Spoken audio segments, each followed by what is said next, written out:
if cults were all negative, we wouldn't join them. They wouldn't be appealing. What's appealing about them is they know how to create an excitement, a passion, a peak experience, and somehow a lot of people feel a mystical experience.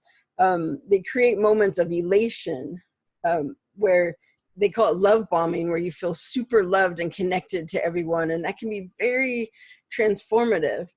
The problem in cults is then if you don't do what they want, they take away that love, and it hurts. Cults let you know that you're a chosen one, you're special, you're elite. You're one of the very few people on this planet that get it, and that, you know, that's a special location. You get that sense of belonging, like you finally found your tribe.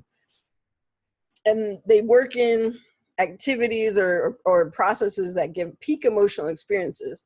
So you have a mystical experience, cathartic experiences, the naked embrace, often involves like, yeah, I know one place where people had to take off all their clothes and then, you know, just stand there crying as people sort of like said mean things to them, but to help them overcome.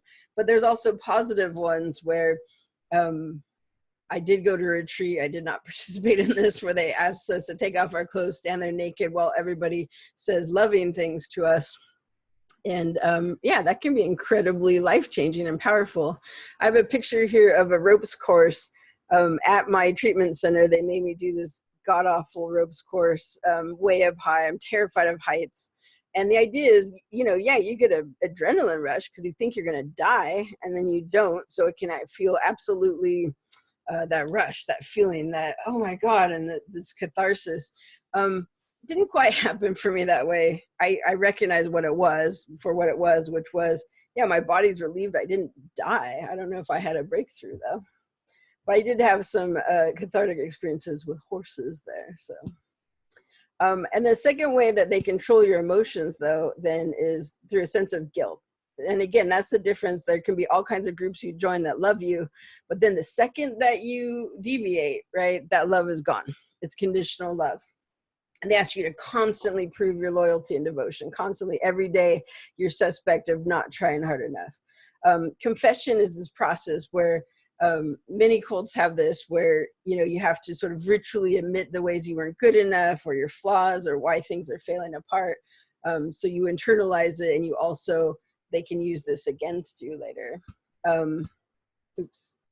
Yeah, so my ex-boyfriend every day, so here's an example, the abusive guy. I came home once and he had a tarot card out, and he was like, woman of wands, that's you. And she was crossed by, or woman of cups, I don't even know. She was crossed by this other card, which means you've betrayed me. I'm like, I haven't betrayed you. He's like, yes, you have. I know it. I 100% know it. So I need you to figure out how you betrayed me. I'm like, I didn't betray you. And he's like, then you must have thought something betraying. Did you think something?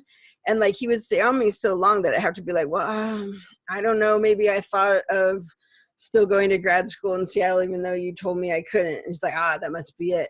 Right. And then, so there's this, like, he would make me produce something, or he wouldn't leave it alone. And by producing something, it'd sort of catch me back up into the controlling situation. Because then I had to assure him that, of course, I wouldn't leave for grad school. Of course, I would stay with him.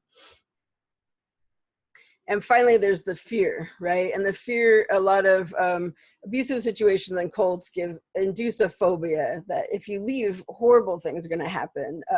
Everybody's sick out there. Scientology told me I was probably going to die from my personality disorders if I didn't do their program.